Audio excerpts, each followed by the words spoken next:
Hello, beautiful. How are you doing today? So, there's a lot being said these days about the 3D to 5D shift that we're apparently or evidently going through on this planet. Today, I'm going to come at it from a different angle. So, bear with me. I still think that the way to get there is going to be interesting, but bear with me until I kind of put it all together and that it comes to connecting it to the 3D, 5D shift that we talk about. So we hear a lot, I'm sure you've heard, that we are one. We hear pain is an illusion. You are not your body. You are not your thoughts. You are not your emotions. Ego is not who you are.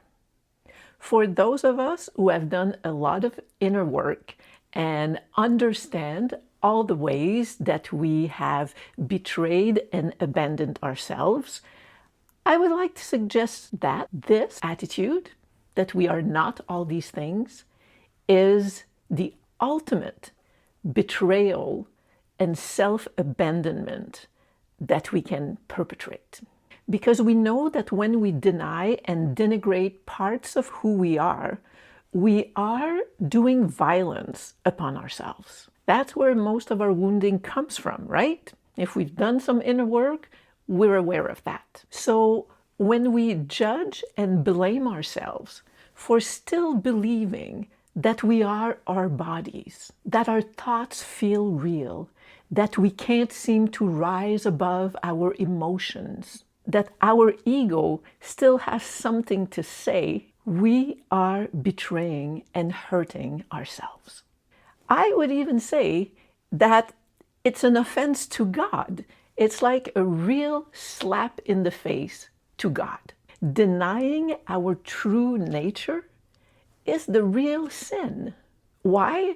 Because God created us with a body that feels pain and pleasure, with an emotional body that feels pain and pleasure, with an emotional body that feels hurt, anger, love, joy, and an ego that likes to think it's in charge. God created us to experience those aspects of beingness. It might sound a little simplistic, but do we honor a great painter by saying that his paintings are an illusion and shouldn't be cherished? No, the creation of the Creator is something to be honored and cherished. I don't see how denigrating our humanity is honoring our divinity. The only issue, in my view, is when we identify 100% with our human experience at the expense of our spiritual half, at the expense of higher truths. Because yes, we are one, but we are also individualized aspects of God. That's the human experience, to exist as an individual. Because God, being everything, could not do that without us. That's why she created us. As particles of God, we are inseparable from the all that is, from oneness. And I believe that we are meant to balance those two realities while in our earthly experience. We are meant to live those two realities intertwined, not separated. So here's my thought. What if the shift is about a merging of the 3D and 5D realities? There's a scientific fact that I want to share that is kind of a breadcrumb towards explaining our divinity. And I'm going to share that in a minute. But first, I want to take a little moment, a little parenthesis, to tell you a few things. One, to everybody who has subscribed, thank you. And to all of those who have not, Please do. It's free and it helps in many, many, many ways. It helps for my heart and it helps with the algorithm. So please subscribe right now. It's free. 2, to people who are supporting me through buymeacoffee.com, thank you very much. Deeply appreciated. And to those of you who maybe would wish to support me financially, you can go to buy me a coffee, buymeacoffee.com. The link will be in the description of the video. 3, I want to tell you a little bit about my book because it fits perfectly in all this talk, because it is a quantum book. It appears as something different depending on the intention of the viewer. I'm telling you, it's for real. Some people read it as a memoir, some people read it as a novel, some people read it as a book of reflections. It's been described as a page turner, a nightstand fixture, a personal journey companion, a roadmap, a mirror, and a hell of a story. So I would like to invite you to check it out on Amazon. Let me know how it appears to you in a review on Amazon. And right now it is 29% off. So time to check it out. Thank you. Okay, back to the scientific fact that I want to share. Now, I am going to super simplify something that is way more complex. So don't beat me up for it. I don't have all the knowledge that goes behind it, but it is a great analogy and possibly something way more than an analogy. You know how each molecule of DNA is made up of 2 strands that wind around each other. We've all seen images or animations of it. If I'm lucky, I'm going to find one and put it in the video. If you're seeing it, I succeeded. If not, close your eyes, use your imagination. Have you ever heard the term, I think many of you will have, the term of junk DNA? It's a term that was coined, I think, about 50 years ago, when scientists were studying DNA and they figured out that 2% of our DNA produced proteins, and that 98% they couldn't quite figure what it was doing, so they called it junk DNA. I know, 98%. It's ridiculous. Maybe I don't have the right numbers, but I think that's what it was. Here's the fascinating part and why I'm bringing this up now. It is now known that this junk DNA that doesn't produce protein, you know what it produces? It produces biophotons.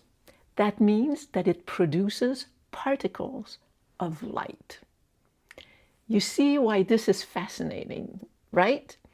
The language we use to describe God, spirit, that we are light workers, that our higher self is light, to let God's light in, to bring our light to the world. Well, maybe there's something much, much deeper and more factual in that description that just seemed like a poetic way of talking.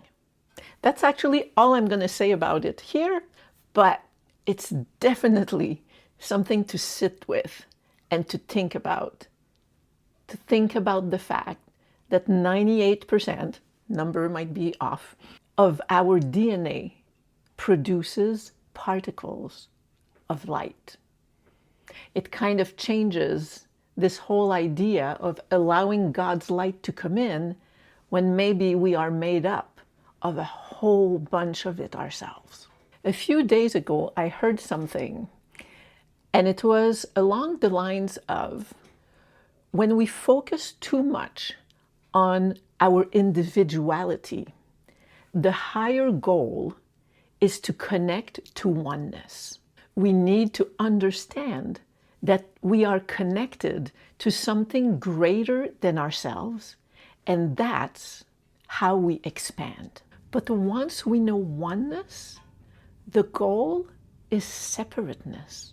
That's what the all that is. God, in its oneness, that's what it did.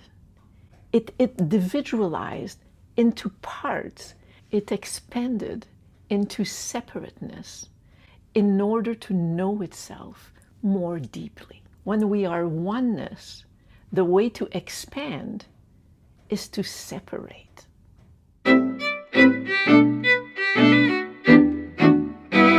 So, back to Earth. I personally believe, as I think many of you do, that I chose to come here in this 3D world. So, having chosen that, while I'm here, I am going to honor the Creator. I'm going to give God an earful, an eyeful, a bellyful, a physical pleasureful, a heartful of all the emotions, quirks, sensations, and feelings that I can put my hands on. You know how we hear that we shouldn't take ourselves too seriously? Well, I aim to take very seriously being present to my human experience, because that's what I'm here for. That's what I was sent here for. That's what I chose to be here for. It's through us that God gets to experience what it feels like to be excited, to be anxious, to be in love, to be in awe in front of a sunset, to being moved by the purity of an infant, to feeling lost and feeling loss. You know, sometimes, for real, when I'm experiencing something awesome, beautiful, profound joy, I'll tell God, how awesome is that? Feel this through me. I'm glad to be the vessel that allows you to feel this, because it is awesome. I really do this, like if there's a storm, I love storms, and I go outside and the rain is whipping my face. Or when I've climbed on top of a mountain and the feeling of being at the top and the view is just absolutely breathtaking. And even sometimes when I'm in so much pain that it's unbearable, I offer it to God as something that it gets to experience through bringing me in this vehicle, as me, in this personality on earth at this moment. Yesterday, I was driving in the dreary, hard rain, listening to some music, bobbing my head, and at some point I imagined God sitting next to me, bobbing its head to the music and just kind of checking it all out. And that's what I said. I said, isn't this awesome? All these shades of gray, the sound of the rain on the car, the wheel spinning on the pavement with the rain splashing, the music moving through us. Isn't that awesome? Yes, you're welcome. I truly believe that one of the aspirations, perhaps the main goal of being human, is to have an integrated experience. A life where we fully embrace our physical and emotional bodies, the amazing capacity of our minds to think, as well as our soul self, our connection to God, our ability to melt into this oneness that we also are. Like I said, identifying with our human experience is not the problem. The problem is identifying 100% and forgetting the other aspect that makes us up. Too many words, been going on for a while. That is when we lose ourselves and when life starts making no sense at all and we kind of want to eject and get out. We are not here to transcend our human experience. We are here to unify it. We're here to experience all of our DNA, the protein producing part and the light producing part. And I think that at this moment, the shift that we are feeling is that we are awakening to the light producing parts of our DNA.